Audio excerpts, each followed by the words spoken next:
Hello Sagittarius, and welcome to your monthly horoscope for March. This is for the Sun or the Ascendant.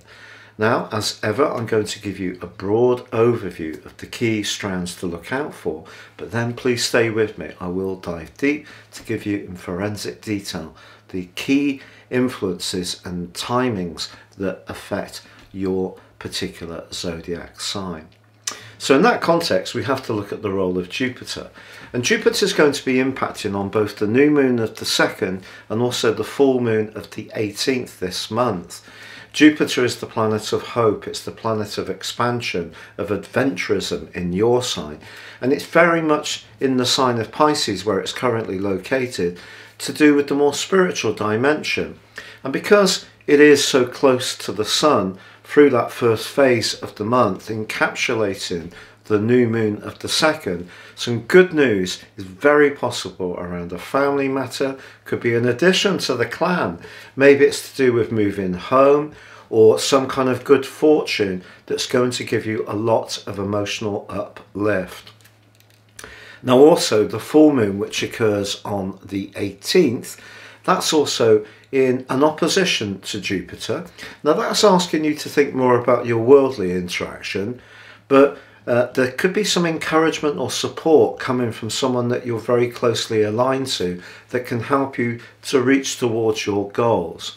Now the other key thing to tell you about this month is the spring equinox, which occurs on the 20th in your sister fire sign of Aries, and that's the start of the Western tropical astrological calendar. But for you, it's also the start of the Sun moving into the 5th house, which is about being much more progressive, more risk-taking, and also demonstrating our talents and flair, and just embracing life's joys and pleasures, and hopefully more sociable strands.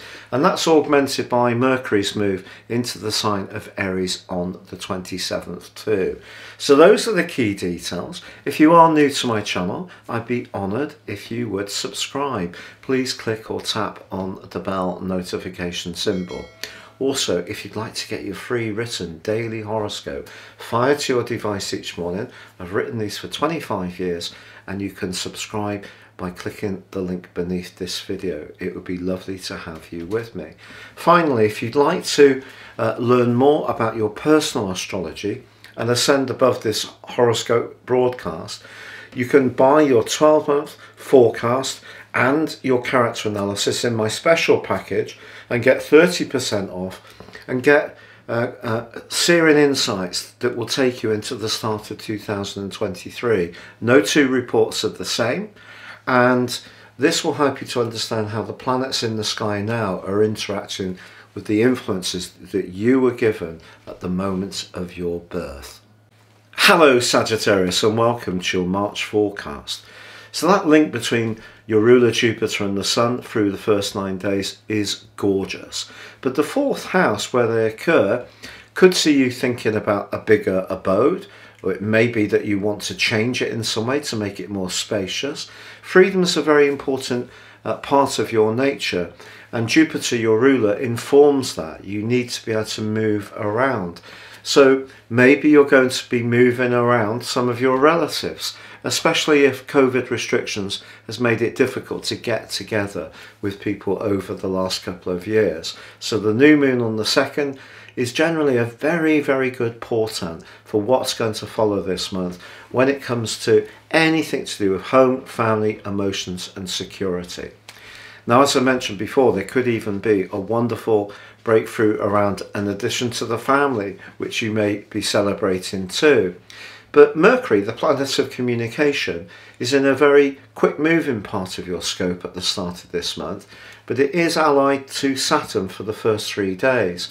Saturn's been asking you since March the 22nd, 2020, through till the 2nd of August 20, and then from 17th of December 20 right through to now, it's been asking you to choose your words carefully, particularly with neighbours and siblings. And that's going to be very important right at the start of this month. But the great thing about these guys linking is if you're wanting to share a message that's very important to you, you can do so in a very crisp and precise way with their help. Also, on the 3rd, there is a gorgeous alliance between Venus, Mars and Pluto in the 2nd house of your situation.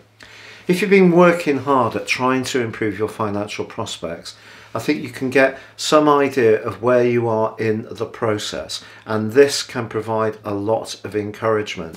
If you're single, there could even be a sultry moment where you realise that someone's energy and charisma has more of an impact on you than you may have considered before. But by the 6th, Venus and Mars relocate into the sign of Aquarius. Now for you, the 3rd house, where Mercury is at this point, and Saturn, is very speedy. So Venus in this area gives you more ability to shape your expression in a very skillful and diplomatic way. Mars gives you the drive and the determination to get your voice heard. So the two of them working together is almost like the velvet glove, but with the steel fist inside. But also, of course, they're very much to do with romance. So Venus and Mars in the 3rd house suggests that if you're single, someone who mentally switches you on, as well as in terms of their physical radiance and charisma, that's going to be an important feature. Now, if you're in a relationship which lacks that kind of cerebral electricity and connection, you may yearn for it in the weeks ahead. Now, Venus and Mars are going to go on to clash with Uranus from around about the middle of this month. And I think this is going to be particularly influential when it comes to Mars, because Mars is a more impatient influence in the 3rd house, and Uranus in your 6th house is to do with practicalities, to do with organisation, to do with your physical well-being. So I think there can be some stress that does manifest itself a little bit, particularly from the 18th through to the 27th. And it will be very important to try not to react to situations too swiftly, to try to slow things down. I think you could find that your arousal in the flight or a fight sense is rather switched up. And that could be that you're going to create a little bit of extra energy that just needs to slow down a bit. But I think sleep could be slightly elusive across those days. But on the 10th, Mercury moves out of the sign of Aquarius and into the sign of Pisces. I can only be really honest, this is in detriment and it's not a great position for you, because Mercury is very much about clarity. And in the watery sign of Pisces, you may find yourself becoming a little more inward and find it difficult to express how you feel just when Venus and Mars are pushing you to do exactly that. Also, Mercury moving into the 4th house can make us a bit more subjective about our thinking.